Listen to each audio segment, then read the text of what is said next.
So hello students, आज हम discuss करने वाले हमारे बिजनेस का चैप्टर थर्ड, जिसका हम डिस्कस करेंगे पार्ट सेकंड। लास्ट क्लास में हमने डिस्कस किया था पार्ट फर्स्ट, जिसमें हमने लेवल ऑफ मैनेजमेंट डिस्कस किया था। तो चलिए शुरू करते हैं आज का टॉपिक। मेरा नाम है रवि कश्यप और आप देख रहे हैं आईटी क्लासेस की 95 प्लस सीरीज।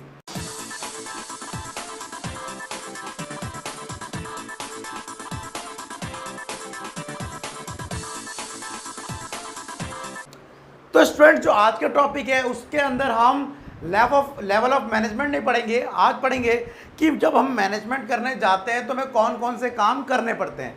तो यहाँ पर हम पढ़ने वाले हैं function of management. Function of management, देखिए मैनेजमेंट करने के लिए वैसे तो बहुत सारी चीज़ें की जा सकती हैं, ठीक है, बट बेसिकली इसको 5 फंक्शन में बांट दिया गया है कि अगर आपको किसी भी चीज़ का मैनेजमेंट करना है तो आपको ये करना पड़ेगा। अब क्या है वो फंक्शन? सबसे पहले बोला गया कि आपको कोई भी काम करना है तो आपको करनी पड़ेगी उस चीज़ के लिए प्लानिंग, जिसे हिंदी में कहा गया नियोजन। दूसरा कहा गया कि अगर आप प्लानिंग कर लेते हैं तो उसके बाद आपको करना पड़ेगा उसका ऑर्गेनाइजेशन, ऑर्गेनाइजिंग, ठीक है, ऑर्गेनाइजिंग स्पेलिंग, और इसे हिंदी में कहते हैं संगठन। उसके बाद थर्ड की बात करें तो उसे बोलेंगे स्टाफिंग। स्टाफिंग का मतलब नियुक्तिकरण हो गया आपका, नियुक्तिकरण। उसके बाद फोर्थ की बात करूं अगर मैं, तो उसके बाद हो गया निर्देश देना, मींस डायरेक्टिंग। डायरेक्टिंग को बोलते हैं निर्देशन, ठीक है। और निर्देशन के बाद सबसे लास्ट में किया जाता है कंट्रोलिंग। तो कंट्रोलिंग को हिंदी में कहते हैं क्या हमारा? नियंत्रण, नियंत्रण, ठीक है। अब समझो जरा इन फंक्शन का मतलब क्या है, कि क्या करना पड़ता है इन फंक्शन के अंदर। देखो सबसे पहली चीज, हम क्या कर रहे हैं? मैनेजमेंट कर रहे हैं। तो मैनेजमेंट के लिए आपको ये 5 काम करने पड़ेंगे। अब समझो जरा कि मान लो हमारी जो कंपनी है वो टीवी मैन्युफैक्चर करती है, टेलीविजन, ठीक है। अब टेलीविजन मैन्युफैक्चर करने के लिए हमारे को ऑर्डर मिला है 500 टीवी मैन्युफैक्चर करने का। 500 टीवी मैन्युफैक्चर करने के लिए मुझे पता पड़ा कि मुझे टीवी के लिए क्या चाहिए होगा? लोग चाहिए होंगे और सामान चाहिए होगा। तो सबसे पहले मैं क्या करूंगा? इन 500 टीवी बनाने के लिए प्लानिंग करूंगा।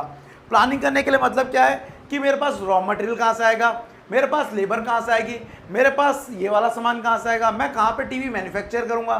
तो मैंने पहले उसके लिए क्या करूंगा? प्लानिंग करूंगा सारा, कि हाँ 500 टीवी बनेंगे तो कैसे बनेंगे। अब उसके बाद इन 500 टीवी के अंदर मैं क्या कर दूंगा? काम बांट दूंगा कि सबसे पहला जो बंदा है वो उसकी बॉडी बनाएगा, उसके बाद नेक्स्ट बंदा उसकी किट बनाएगा, नेक्स्ट बंदा उसकी वायरिंग करेगा, उसके बाद एक बंदा उसे पैक करेगा। मतलब मैंने उसको क्या कर दिया? बांट दिया। किसके बेस पे? काम के बेस पे। तो काम के बेस पर किसी भी ऑर्गेनाइजेशन को बांट देना कहलाता है ऑर्गेनाइजेशन या ऑर्गेनाइजिंग। ऑर्गेनाइजेशन तो वो संगठन हो गया, उसे कहते हैं ऑर्गेनाइजिंग, मीन्स संगठन करना, वहां पर किसी भी संस्था को उसके काम के आधार पे बांट देना। थर्ड, अब काम बांट दिया, ये काम करेगा कौन? जानवर या इंसान? इंसान करेंगे, बेसिक सी बात है। तो यहां पर ये एक काम करेगा उसको बॉडी बनाने का। कौन सी? वो वाली बॉडी नहीं बनानी भाई, टीवी की जो बॉडी होती है वो बनाया नहीं है, ठीक है। किट बनाएगा बी, सी उसकी वायरिंग कर देगा, उसके बाद पैकिंग उसको डी कर देगा। तो हमने क्या कर दिया? ये स्टाफिंग कर दिया बेसिकली। तो स्टाफिंग में भी लोगों को भर्ती करना, उनको फिर काम पे लगाना, इनका इंटरव्यू, सारा चैप्टर अलग अलग है हमारा। उसके बाद डायरेक्टिंग। डायरेक्टिंग के लिए हमने यहाँ पर सुपरवाइजर रख दिया, वो इनको कंट्रोल करेगा, इनको काम बताएगा समय समय पर कि कैसे करना है, क्या करना है, कब चेंजेस करना है, कब चेंजेस नहीं करना है। तो उन्हें लगातार हमें इंफॉर्मेशन सप्लाई करते रहनी पड़ती है, ठीक है। तो उसे बोलते हैं डायरेक्टिंग, निर्देशन, निर्देश देना। और लास्ट कंट्रोलिंग। कंट्रोलिंग का मतलब कंट्रोल करना। कंट्रोल मतलब क्या? मान लो सारे काम करने के बाद हमने देखा टीवी मैन्युफैक्चर कितने हुए? टीवी मैन्युफैक्चर हुए 490, और हमने प्लानिंग कितनी करी थी? 500 की। कितने कम हुए? 10 कम हुए। तो कंट्रोलिंग का मतलब यही होता है कि ये बात का पता लगाना कि हमने जो सोचा था क्या वो हुआ, हमने जो सोचा था क्या वो हुआ, इस बात का पता लगाना कंट्रोलिंग कहलाता है, ठीक है। अब एग्जाम्पल के लिए अभी इसको हटाता हूं मैं टॉपिक को। आपको 12th क्लास में टॉप करना है, आपको नंबर लाने हैं 95 प्लस लेके आने हैं, तो आपको क्या करना पड़ेगा? मैनेजमेंट करना पड़ेगा। आप समझना जरा क्या करना पड़ेगा। सबसे पहले आपको प्लानिंग करनी पड़ेगी कि मुझे 95 मार्क्स लाने हैं, तो कैसे लाने हैं, उसके लिए क्या करना पड़ेगा, क्या नहीं करना पड़ेगा। उसके बाद ऑर्गेनाइजिंग का मतलब यहाँ पर आपको काम बांटोगे कि ये वाला काम ये करेगा, मेरे को ट्यूशन ये पढ़ाएंगे, घर का काम ये देखेगा, और इस सब्जेक्ट को मैं ऐसे देखूंगा और इस सब्जेक्ट को ऐसे पढ़ूंगा। सब्जेक्ट देखोगे कौन कौन से पढ़ने की सारी चीज़ें। उसके बाद स्टाफिंग करने के लिए वैसे यहाँ फंक्शन बनता नहीं, क्योंकि सारा का सारा काम पढ़ने का करना आपको ही है। तो स्टाफिंग का मतलब होता है काम जो हमने बांटा था उस पर लोग लगाना।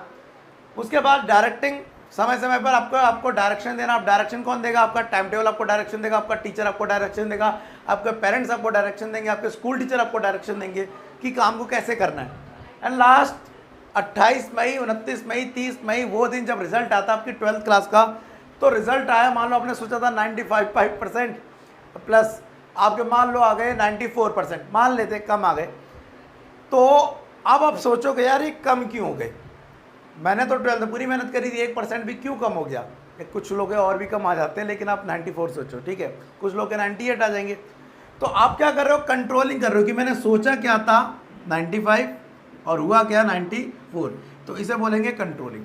तो आपको बता दूं, जैसे कंट्रोलिंग करते हैं ना, कंट्रोलिंग में पता पड़ा कि यार रिजल्ट कम रह गया या ज़्यादा रह गया, तुरंत दोबारा क्या चालू हो जाती है? प्लानिंग हो जाती है चालू। तो कुछ लोग ये कहते हैं कि कंट्रोलिंग मैनेजमेंट का लास्ट फंक्शन है क्या? तो आपको बता दूं कि ऐसा भी नहीं है कि कंट्रोलिंग मैनेजमेंट का लास्ट फंक्शन है। कंट्रोलिंग के बाद तुरंत बाद क्या चालू हो जाती है? प्लानिंग, फिर दोबारा से ऑर्गेनाइजिंग, स्टाफिंग, डायरेक्टिंग, कंट्रोलिंग, फिर प्लानिंग। तो कंट्रोलिंग लास्ट एक्टिविटी नहीं कहलाता है। यहाँ पर 1 नंबर में क्वेश्चन पूछ लेता है कि क्या लास्ट एक्टिविटी होती है, तो आपको बताना नहीं, किसके बाद तुरंत के बाद चालू हो जाता है? Planning basically. तो आज के टॉपिक में आपको बेसिकली इस चैप्टर में यही था।